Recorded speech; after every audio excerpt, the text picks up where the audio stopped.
ఇక సాహితి, ఘన పెళ్లి చేసుకొని ఇంటికి వస్తారు. సిద్ధు, విజయనంద్ ఒకరితో ఒకరు మాటలు విసురుకుంటూ ఉంటే ప్రేరణ ఆపి, ఆ ఘనగాడు సాహితిని ఎందుకు పెళ్లి చేసుకున్నాడు అది తెలుసుకోకుండా మీలో మీరు కొట్టుకుంటారేంటి అని అంటుంది ప్రేరణ. రేయ్ ఘన, నీకు తను ఏ అన్యాయం చేసిందిరా? తన్ని పెళ్లి చేసుకున్నావు. ఒక ఆడపిల్ల జీవితం నాశనం చేశావు కదరా! నువ్వు మనిషివేనా? అని అంటుంది ప్రేరణ. ఇక ఘనని ప్రేరణ తిడుతుంటే సాహితి అడ్డుకొని, ప్రేరణ గారు, ఆయన గురించి మాట్లాడే అర్హత మీకు లేదు. ఆయనకొక్క మాట అన్నా నేను ఊరుకోను అని అంటుంది. సిద్ధు బాధగా ఏమన్నావు? ఈ పనికిమాలిన వాడి గురించి మాట్లాడే అర్హత మాకు లేదా? సాహితి మతి ఉండే మాట్లాడుతున్నావా అని సిద్ధు అడిగితే అవును లేదు అని సాహితి అంటుంది. ఈ విషయంలో ఎవరు మాట్లాడొద్దు. కేవలం నేను, నా భార్య మాత్రమే మాట్లాడాలి. అసలు ఈ పెళ్లి ఎందుకు చేసుకున్నావు? ఒరేయ్ దరిద్రుడా! నువ్వేదో చేసుంటావని అంటాడు విజయనంద్. నాన్న, ఎందుకు మమ్మల్ని ఇలా వేధిస్తారు అని సాహితి అనగానే, అసలు నిన్ను నమ్మినందుకు నా చెప్పుతో నేనే కొట్టుకోవాలి అని విజయనంద్ అంటాడు. ఈ ఘనని చూసి అసహ్యించుకునే దానివి. వాడిని పెళ్లి చేసుకొని వచ్చావు. అది నేను నమ్మలేకపోతున్నా. ఈ విజయనంద్ కూతురు పెళ్లి ఇలాంటి దరిద్రుడితో అవుతుందని నేను ఊహించలేదు అని అంటాడు విజయనంద్.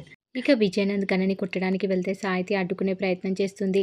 ఆ తోపులాటలో విజయనంద్ సాహితిని నెట్టేయడం, సాహితి గోడకు గుద్దుకొని కళ్ళు తిరిగి పడిపోతుంది. ఇక సిద్ధు ఘన కాలర్ పట్టుకొని ఇక్కడి నుంచి మర్యాదగా వెళ్ళిపో, లేదంటే ఇక్కడ నిన్ను చంపేస్తా, ఇంకోసారి నా చెల్లి దగ్గరికి వస్తే ఏం చేస్తానో తెలియదు అని గెంటేస్తాడు సిద్ధు. నా సాహితిని నాకెవరు దూరం చేయలేరు. ఖచ్చితంగా మళ్ళీ వస్తా. తనే నన్ను ఇక్కడికి రప్పిస్తుందని ఘన అంటాడు. ఇక ఘన పెళ్లి బట్టల్లో ఇంటికి వెళ్ళడంతో రాజశేఖరం లాగిపెట్టి కొడతాడు. ఘన కోపంగా ఎందుకు కొట్టావు? జీవితంలో మొదటిసారి నన్ను కొట్టావు. నాకు చాలా కోపం వస్తుంది. ఇక్కడే పొడిచి చంపేయాలనిపిస్తుంది. తండ్రివి కదా, అందుకే వదిలేసా. ఎందుకు కొట్టావని ఘన అడిగితే, నువ్వన్నావు కదా తండ్రి అని, ఆ అధికారంతో కొట్టాను. నువ్వు ఇలా దుర్మార్గాలు చేస్తే కొట్టనా అని అంటాడు రాజశేఖరం. ఇప్పుడు నేను ఏం అన్యాయం చేశానని ఘన అంటే, నువ్వు ఆ సాహితిని ఎందుకు పెళ్లి చేసుకున్నావురా అని రాజశేఖరం తిడతాడు. నేను తన్ని ప్రేమించా, అందుకే పెళ్లి చేసుకున్నా అని అంటాడు ఘన. శుభమా అని పెళ్లి చేసుకుంటే ఎందుకు తన జీవితం నాశనం చేశావంటావని ఘన అరుస్తాడు. ఘన ఎందుకైనా మంచిది, జాగ్రత్తగా ఉండరా అని ఈశ్వరి అంటుంది. ఇక ప్రేరణ సిద్ధుతో, సాహితి ఇంత పెద్ద తప్పు ఎందుకు చేసింది అని అంటుంది. ఈ పెళ్లి ఇష్ట ప్రకారం జరిగినట్లు నాకు అనిపించడం లేదు. ఆ ఘన ఏదో చేశాడు. వాడు ఏం చేశాడో సాహితి చెప్పడం లేదు. ఇలాంటిది ఏదో జరుగుతుందని సాహితిని బయటకు పంపొద్దు అన్నాను. సాహితి ఒకసారి మన గురించి ఆలోచించలేదు అని సిద్ధు అంటాడు. విజయనంద్ బయటకు వచ్చి, సాహితి మీద నీకు ఏ అధికారం లేదు. నా కూతురు గురించి మీరు ఆలోచించొద్దు అని అంటాడు. అసలు నీ వల్ల ఇదంతా జరిగింది. ఇంత జరిగినా ఇంకా నా కూతురు అంటావేంటి? నీలాంటి వాడు ఉంటే ఎంత, చస్తే ఎంత? నీది కూడా ఒక జన్మేనా అని సిద్ధు అంటాడు విజయనంద్‌ని. ఇక సిద్ధు ఏది పడితే అది అంటే నేను ఊరుకోను అని విజయనంద్ అంటాడు. సాహితి జీవితం ఇలా అవ్వడానికి ఈ ప్రేరణే కారణం. నీకు ఆ ఘనతో ఉన్న శత్రుత్వాన్ని మా ఇంటికి తగిలించావు. 24 గంటలు గొడవలు, కొట్లాటలు. నీ ఘనతో పుట్టుకతో ఉన్న శత్రుత్వాన్ని మాకు తగిలించావు. మీ బతుకు తగిలయ్యా అని అరుస్తూ ఉంటాడు విజయనంద్. ఇంకా ఆపు అని సిద్ధు అరుస్తాడు. నా భార్య గురించి అరిచే అర్హత నీకు లేదు.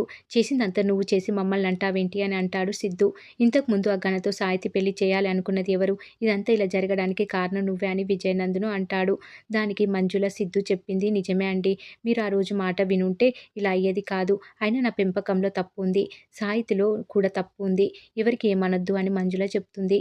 సాహితి జీవితం నాశనం అయిపోయింది అని మంజుల అంటే, నా కూతురు జీవితం నేను చూసుకుంటా అని విజయనంద్ అంటాడు. అమ్మ, సాహితిని జాగ్రత్తగా చూసుకో, ఏం చేయాలో నేను ఆలోచిస్తా అని సిద్ధు అంటాడు. సాహితికి మెలకువ రావడంతో ఘనకి కాల్ చేస్తుంది. ఎక్కడున్నావు ఘన? నన్ను వదిలేసి వెళ్ళిపోయావు, త్వరగా రా అని అంటుంది సాహితి. ఇప్పుడే వస్తున్నా అని ఘన చెప్పి బయలుదేరతాడు. ప్రేరణ బాధపడుతుంటే సిద్ధు ఓదార్చుతాడు. ఆ ఘనతో తాళి కట్టించుకునే మనిషి కాదు సాహితి. కానీ ఏం జరిగిందో తెలుసుకోవాలని సిద్ధు అంటాడు. నేనున్నంత వరకు తనకి ఏ అన్యాయం జరగనివ్వను అని సిద్ధు అంటాడు. మరి ఏం జరగబోతుంది అనేది రాబోయే ఎపిసోడ్‌లో తెలుసుకుందాం.